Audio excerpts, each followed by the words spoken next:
33% en un plan económico que estabilice la economía y que baje la inflación y permita que los sectores productivos puedan invertir y generar puestos de trabajo. Un 33% en seguridad para garantizarle a los argentinos que salgan a la calle y no tengan miedo de ser asesinados o de ser robados por un celular. Y un 33% en educación. Esta Argentina que viene para armar necesita apalancarse en la educación, que sea el motor de la movilidad social ascendente. Sería 30% para infraestructura, 30% para educación, 20% para seguridad y 20% para salud. Primero, un 40% en resolver la pobreza, en particular la pobreza infantil. Un 30% en resolver la crisis educativa. Después invertiría un 20% en resolver la urgencia del gasto público y un 10% en volver a dotar al Estado de fuertes capacidades estatales. Del 100% yo invertiría en educación, que me parece fundamental, un 30%, 25% en infraestructura, que la necesitamos mucho, 25% en salud y el 20% restante en desarrollar el turismo. Un 25% estabilidad macroeconómica, un 25% recuperar la justicia, un tema muy importante para que la estabilidad económica se mantenga en el tiempo, recuperar inversiones, y el otro 50% en salud y educación. 40% ligado a la generación de empleo, porque con eso desarrollamos mejor el contexto social en el país. 30% lo utilizaría para lo que es educación, para desarrollar las futuras generaciones. 15% para mejorar la seguridad, que es tan importante. Y por último, el último 15% lo utilizaría para lo que es el desarrollo de la salud. Lo fundamental es invertir en educación y creo que un 50% debería ser en educación, un 20 o un 30% debería ser inversión en infraestructura, el resto en todo lo que sea arreglar la justicia para que podamos salir adelante con claridad en el negocio. Buenos días. Bueno, en este capítulo de La Nueva Argentina vamos a hablar quizá con uno de los periodistas más brillantes del país y un analista que además de aportarnos siempre una perspectiva en profundidad, nos ofrece una mirada original desde hace muchísimos años. Vamos a hablar con Jorge Fernández Díaz, que además de ser un analista y un maestro de periodistas, es un gran novelista, como todos ustedes saben. Y quizá tengamos que apelar esta mañana a esa capacidad de él de imaginar mundos desconocidos e inexistentes para asomarnos a lo que parecería insinuarse como un nuevo país, aunque quizás sea al fin y al cabo el mismo de siempre, ¿no? Gracias, Jorge, por estar hoy con nosotros. Muchas gracias, Luciano. ¿Cómo empezás a imaginar, a vislumbrar esto que se presenta como un país desconocido, una etapa desconocida de la Argentina? Me parece que uno de los rasgos más importantes para destacar, más allá del resultado que nadie lo sabe, ya se ha dicho aquí y lo venimos afirmando en todos sitios, no hay encuestas fidedignas, no sabemos lo que va a pasar el domingo, por lo tanto es muy difícil hacer escenarios reales hoy en la Argentina a tan pocos días. Pero digo, hay algunos elementos absolutamente novedosos. El surgimiento de lo que se llama la nueva derecha en la Argentina es absolutamente novedoso. Uno tiende a creer que Milei es un hongo único que apareció en un lugar mediático y sí, efectivamente apareció de la nada, fue un cisne negro en la política, pero inmediatamente se inscribió en una movida internacional, es decir, lo detectaron de manera muy clara, una nueva internacional, una nueva corriente internacional que está formada por el trumpismo, digámoslo así, por Trump, por Bolsonaro, Vox en España, etcétera, etcétera. Al tomarlo, al detectarlo, lo reeducaron, es decir, finalmente Milei era simplemente hasta ese momento un exótico teórico de la economía, no se le conocen papers importantes, no se le conoce que haya gestionado nada de manera muy visible, era un teórico muy osado, muy snob en sus presentaciones, con mucho carisma mediático, etc. Pero cuando lo detecta esta nueva corriente internacional, lo reeduca, es decir, lo reeduca en una serie de asuntos que no son simplemente la economía, ¿no? Que van por el tema de los nuevos derechos, por una serie de reacciones que hay en el mundo frente a la ideología de género, frente a la despenalización o penalización del aborto, es decir, una serie de asuntos. Y bueno, se inscribe de ese modo en un fenómeno mundial. Ese fenómeno mundial a mí me gustaría explicarlo brevemente, porque es interesante. Es decir, ¿cuáles son las 2 o 3 características centrales de esa nueva derecha? La primera es que ese neoconservadurismo profundo que aparece con la globalización toma una decisión absolutamente crucial, que es para enfrentar a la izquierda, al progresismo, al centrismo, a quien detestan, al liberalismo que no sea de manera drástica y ortodoxo y esté unido a un conservadurismo profundo y rancio en algunos casos. El modo de hacerlo es ser populistas. Es decir, el modo de derrotar al populismo es convertirse en populismo. Esto es muy importante porque se trata de una derecha populista. No se trata de una... es decir, se podría decir que es ortodoxa de un punto de vista económico, pero es populista. Por ejemplo, la idea de Milei está el pueblo versus la casta, reproduce la idea populista de acá, los buenos y los malos, la patria y la antipatria, digamos, ¿no? Es decir, para enfrentarse al kirchnerismo, que para él es un populismo de izquierda, hay que construir una especie de kirchnerismo de derecha. No lo estoy rebajando con esto, pero estoy diciendo algo que en el amor siempre se dice: un clavo saca otro clavo, ¿no? Cuando una pareja está desgastada y viene alguien a sacar. Pero cuidado, porque alguien dijo muy graciosamente, cuando un clavo saca otro clavo, ojo que siempre nos quedamos con un clavo, ¿no? Entonces, comienza una especie de guerra populista. Tuvimos 20 años de kirchnerismo, de hegemonía kirchnerista, con fraseología de izquierda, con usos del ultrafeminismo, de la teoría de género, de un montón de asuntos, de una concepción de los 70, y ahora vamos a otro populismo en sentido contrario, es decir, una Argentina absolutamente pendular, donde digamos, no podemos ponernos de acuerdo en cierta... Por ejemplo, la Argentina se había puesto más o menos de acuerdo con que el nunca más representaba a todos. Bueno, el primero que se carga el nunca más es el kirchnerismo, que le trata de reescribir el propio libro, que trata de reescribir esa historia, que glorifica a los montoneros, que dice que la historia no es así, y que además hay violencia buena y violencia mala.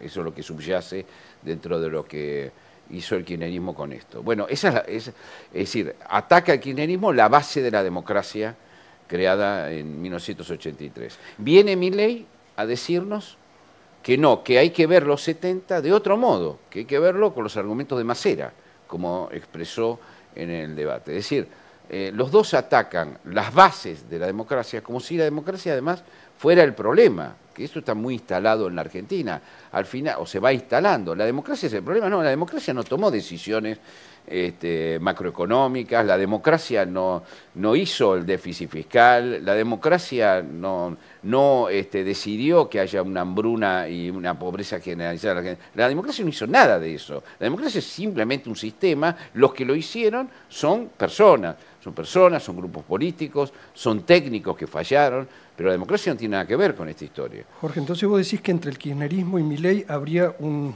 túnel subterráneo que marca alguna continuidad, digamos, en métodos, en concepciones, en una cosmovisión del mundo de sentido opuesto, pero con las mismas lógicas. Casi te diría que es un espejo, en el sentido de que donde está la izquierda está la derecha, donde está la derecha está la izquierda, es decir, es una mirada especular de dos grupos que se enfrentan, los dos diciendo cuál es el pueblo bendecido y cuál es el antipueblo, ¿no? Son los que cambian de vereda según como lo vea, ¿no? Es decir, finalmente vos para derrotar a tu enemigo tenés que parecerte a tu enemigo. Esto es una de las grandes paradojas de esta nueva derecha. Después, esta nueva derecha lo que tiene es, bueno, el centrismo, la centroderecha y la centroizquierda, no han defendido claramente a determinados grupos. Por ejemplo, creo que nosotros sabemos que el progresismo internacional, progresismo digo entre comillas, ¿no? Internacional,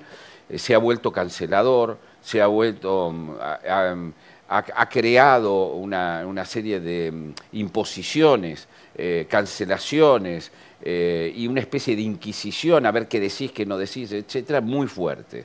Eso ha producido a eso le llaman una cosa revolucionaria. Eso ha producido una contrarrevolución, como siempre pasa en el mundo, una contrarrevolución, que es que los chicos más jóvenes están hartos de estar en el colegio, por ejemplo, para decirlo así, en el colegio, en el banquillo de los acusados, porque las mujeres siempre tienen razón, porque los hombres son siempre sospechosos. Es decir, toda esa imbecilidad de izquierda le responde una imbecilidad de derecha, es decir, una reacción que también es falsa.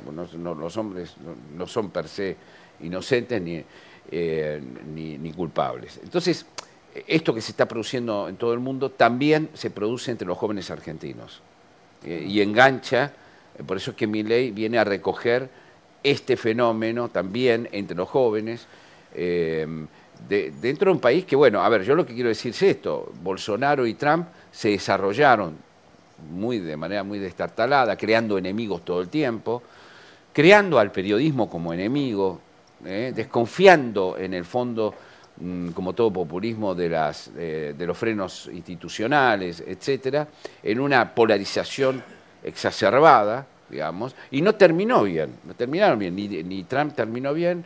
Bolsonaro permitió que volviera su archienemigo, digamos, ¿no?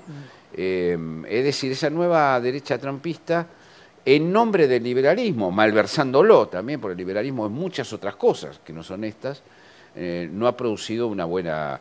Pero déjame decirte algo, también está la frivolidad de la sociedad, ¿no?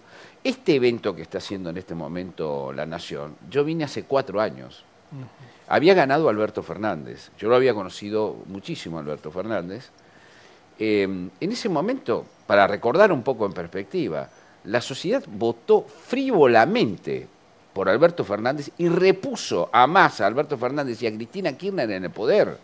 Es decir, la sociedad no es inocente de frivolidad y de ir a los bandazos y usar el péndulo de manera destructiva.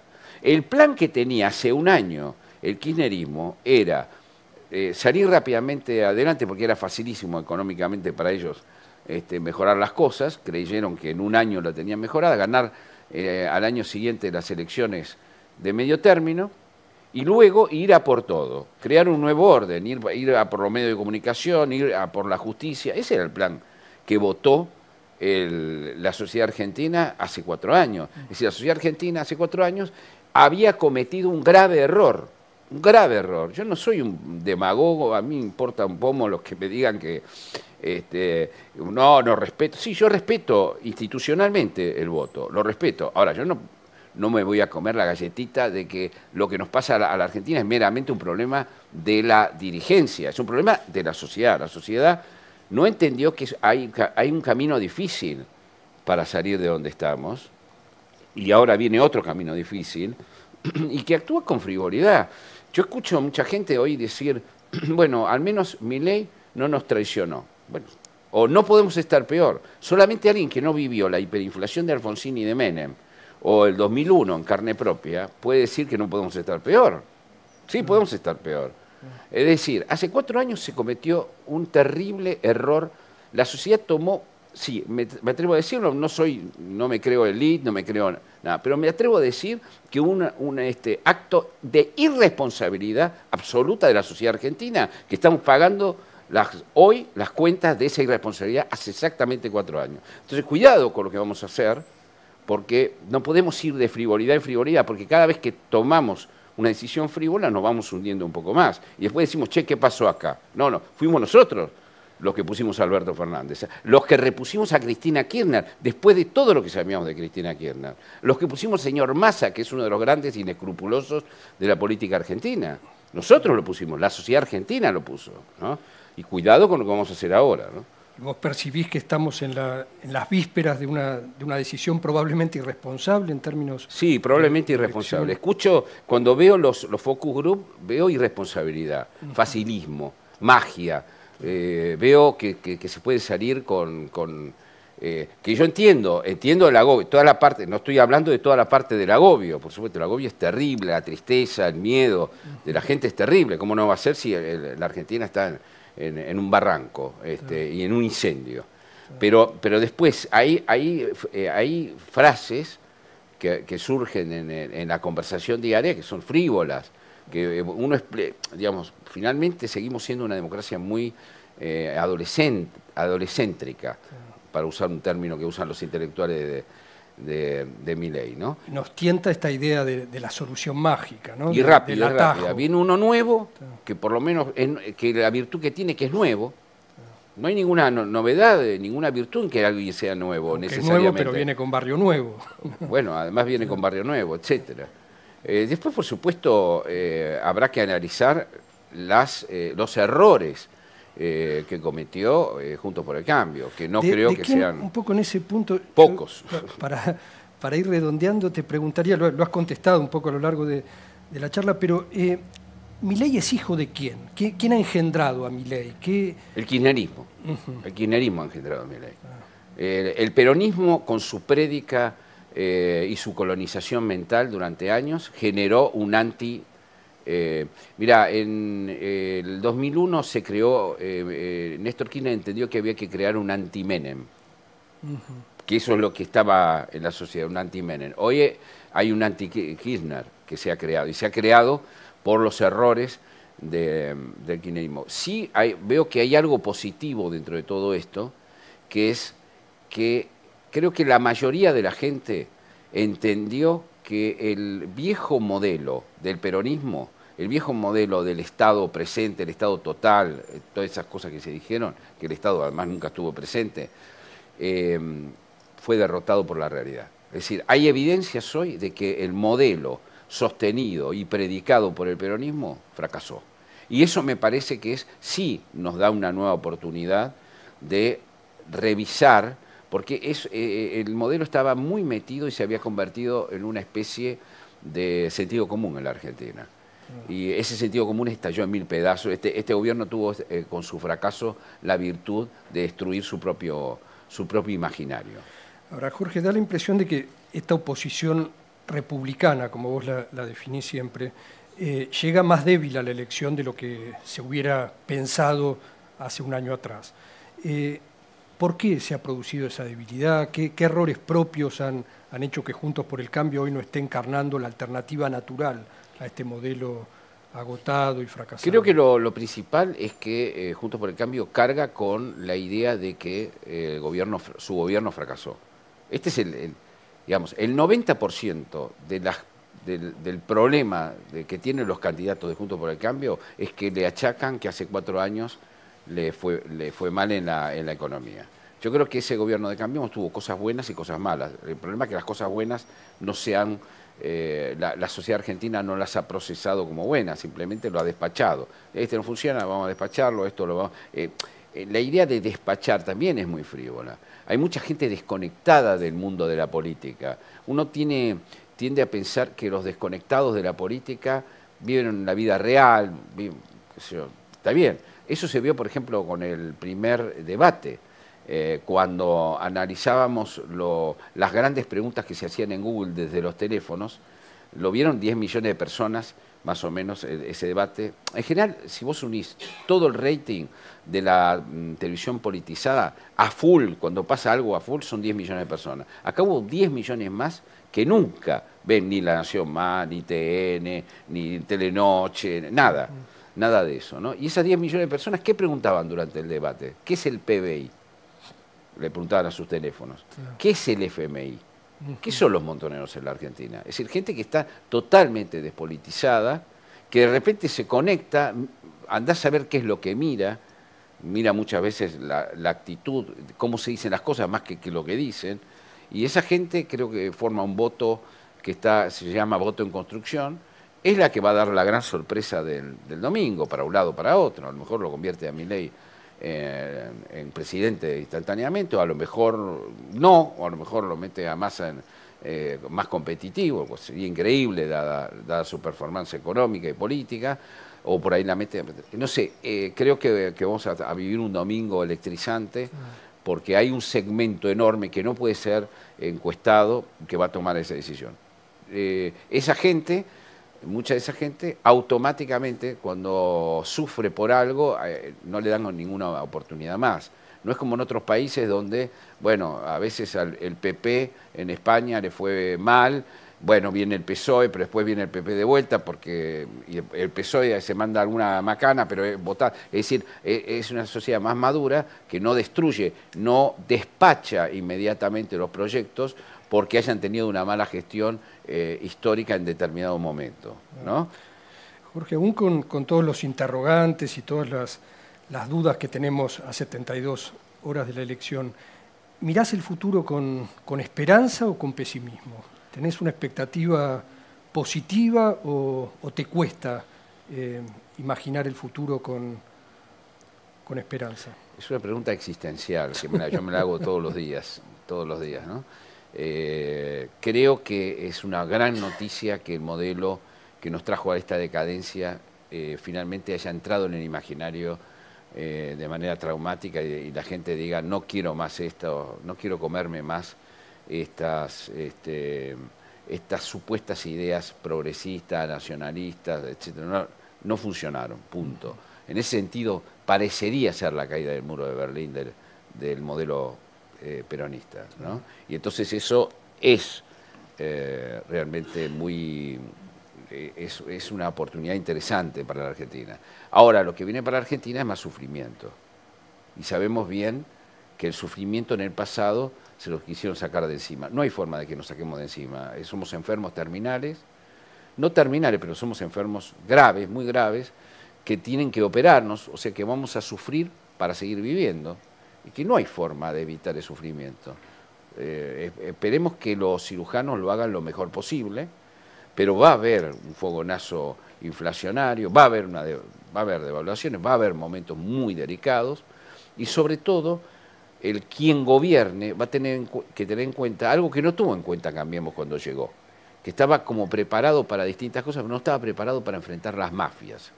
Cuando digo las mafias, no solo me digo el narcotráfico o las cosas obvias, hablo de las mafias sindicales, de las mafias enquistadas en el Estado, es decir, el entramado de las mafias de los empresarios. Me gustaría muchísimo a mí que alguna vez Cambiemos contara, y no quiso contar para no quedar como una fuerza antiempresaria, las barbaridades que hicieron los empresarios argentinos, ¿no? Empresarios argentinos que vienen acá a hablar, y vienen a hablar de los republicanos que son, las instituciones y las cosas que hacen en la trastienda del poder, ¿no? Las cartelizaciones, ese modo que el peronismo los acostumbró, que es arreglar las cosas bajo la mesa, de alguna manera, de una u otra manera. Entonces me parece que vamos a sufrir, que es necesario sufrir, lamentablemente, a esta altura del partido. Pero algo hemos aprendido. Creo que algo hemos aprendido, vamos a ver en el terreno y a la hora de la verdad cuánto. Nos quedamos con eso. Jorge, te seguimos leyendo y escuchando para tratar de entender la nueva Argentina. Muchas gracias.